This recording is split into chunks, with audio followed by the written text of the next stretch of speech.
Coming up next on the Jeff Crilley Show, she took a horrific tragedy and she turned it into her life's mission, her incredible journey just ahead.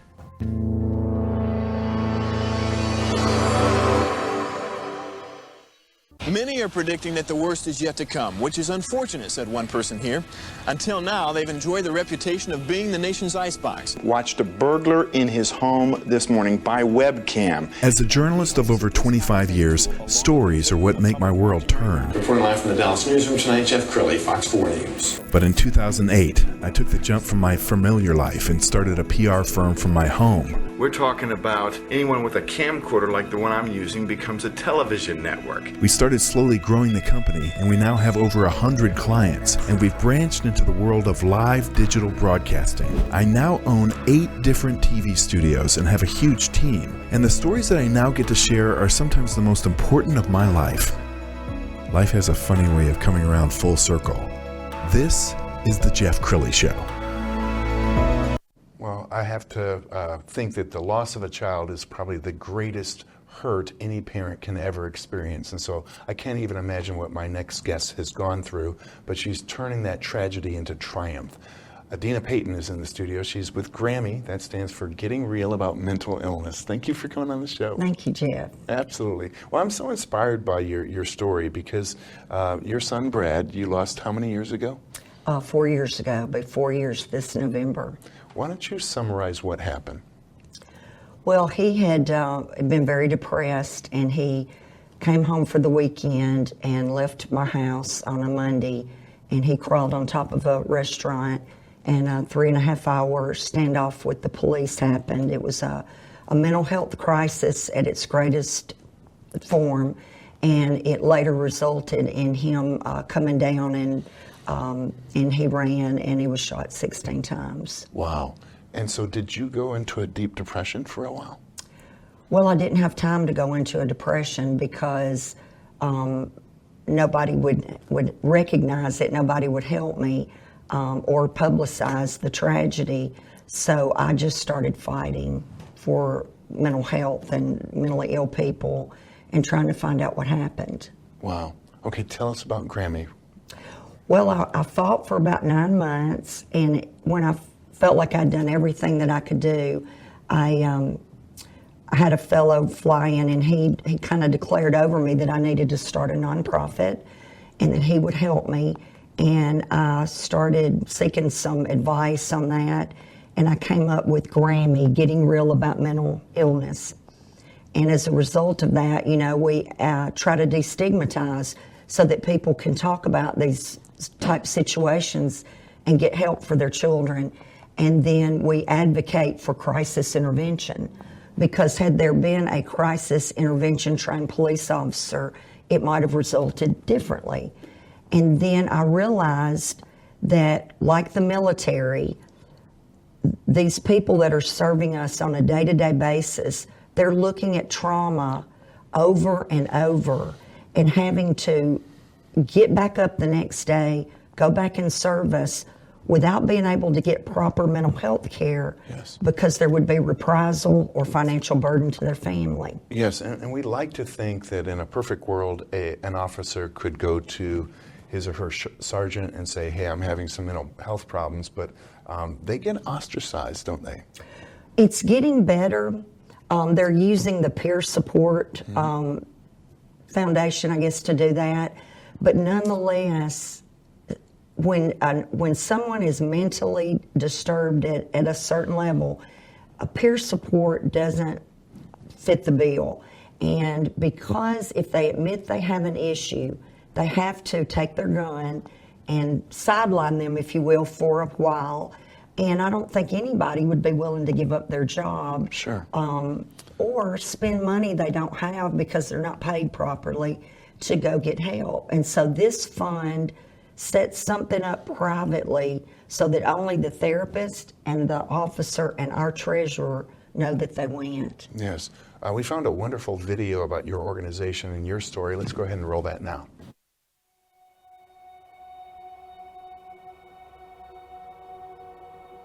What do you do when tragedy really strikes? When one of the people you love the very most meets an end that could have been prevented? It would be understandable for any of us to lash out, to point fingers, and to blame others. But that's not what Adina Peyton did after her son Brad was killed in a standoff with Huntsville law enforcement in November of 2020. No, after grieving and with the help of many others, Adina created an outreach program that would turn into a groundbreaking movement in less than 2 years.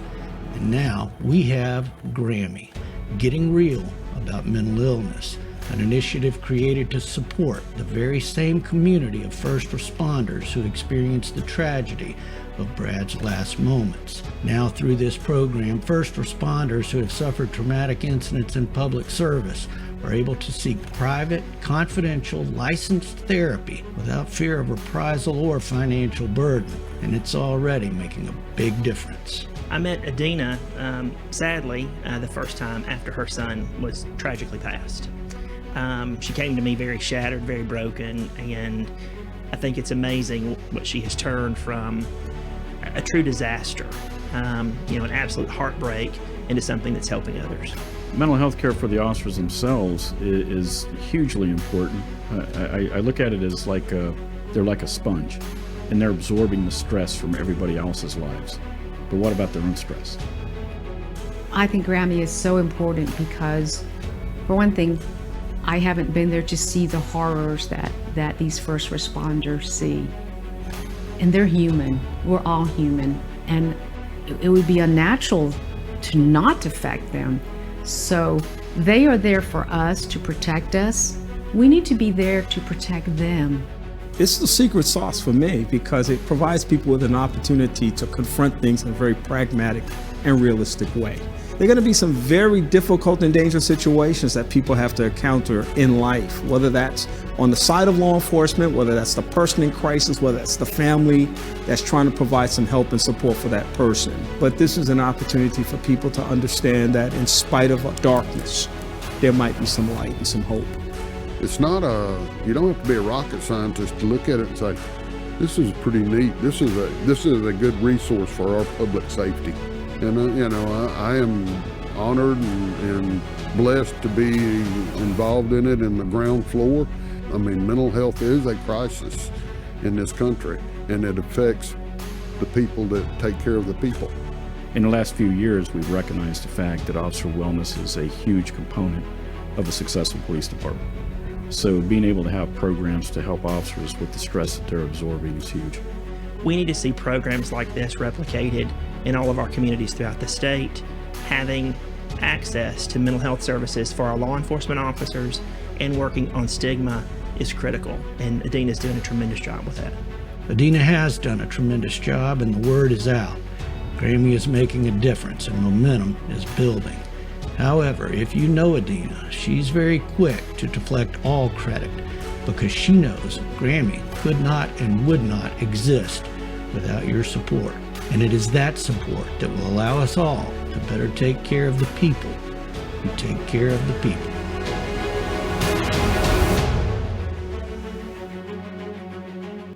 Wow, such a powerful video. And I love the testimonials in there. Like the law enforcement officers really appreciate you bringing light to a subject that nobody talks about. It took a little while because we were working with the organization that had shot my son because, fear and distrust keep us from each other. And we're seeing a lot of that in society. And so building relationships took a very long time. And I would just, every time I saw a police officer, I would stop and say, hello, my name's Adina, I'm Brad's mom. And little by little, they just watched what we did. Yes. And they started believing. Outstanding. You're also a very popular speaker, and you're a co-author of a book. Why don't you hold that up and show us the book? Well, this is the Rockstar Entrepreneurs, and I was blessed enough to, through a series of introductions, to be able to meet Michael Butler and then Craig Duswalt, the mastermind that put this book together. And I've written a chapter in it about resilience and what it took to survive the beginning stages of this campaign. Absolutely. And when you're called to speak, what do you typically speak about? Well, I speak about, the incident and the importance of recognizing that not everything we see is what we think it is. That Brad wasn't a criminal, he was having a mental health crisis. And so, you know, being open-minded to the situation that you're experiencing, and then being able to provide tools to people so that they can help other people calm that situation down. Because we all have this in our marriages or friendships, and the decisions we make when we're stressed to that max lead to other bad situations. Yes, and you were all over the news about a month ago. We're going to show a clip and then we'll talk about it. Let's go ahead and roll it now. Mental health matters. We know this. And according to research from the University of South Alabama, up to 40% of police work involves people in crisis, or at times it could be them experience a mental illness. But some officers who respond to those calls lack the training to properly handle the situation. Adina Peyton knows how the lack of training can affect a family. She lost her son, Brad Pugh, who you just saw there, in a standoff with police back in November of 2020 following a mental health crisis call. Since his death, Peyton has been advocating for more training for law enforcement through the foundation GRAMI. The mission to change the cultural mindset and treatment toward people with mental illness. My intent from day one was to help make a change in the way that people that might have a mental illness were handled by law enforcement. And I thought that everybody would get on board and we would change the world. Tonight at 9, Peyton also shares how advocacy helped save her life. Wow. And you told me just before the interview that you talked to half a dozen TV and radio stations on the same broadcast. That has to feel good to educate people through the media. Well, it felt good because when this tragedy happened, I could not get the media to engage with me. And it's critical because somebody's going to hear that and they're going to be able to say, wait a minute, there is a program to help. You know, wives will see that for their husbands or husbands for their wives. And if people don't know about it, they can't take advantage of it. Yes. You were also honored recently with a very unique award. Why don't you share that? Well, Dr. Craig Patton nominated me for the Crisis Intervention International Advocate Award. And I was very shocked and extremely humbled to win that award because it was given to me at the CIT International with 1,800 law enforcement and mental health people. Well, you're very humble, and it touches my heart that you've turned this tragedy into a triumph, and I'm so blessed to know you. In the final minute or so, what words of encouragement do you want to give to the audience? Well, I want you to know it's never too late, that it doesn't matter how old you are. It doesn't matter how you feel like you fit into society. It doesn't matter how much pain you're in. There's a way out of that. There's a way to turn that around and change your mindset, because I did not believe it possible to do what has happened. Wow, such a powerful interview. Thank you so much for your friendship and for sharing your message with the world. We're going to end with 2 websites. Her nonprofit website is GRAMIUS.org, and then her speaker and author website is AdinaPeyton.com. The great Adina Peyton, thanks for coming on the show. Thank you. You bet. That's it for now. We'll see you next time.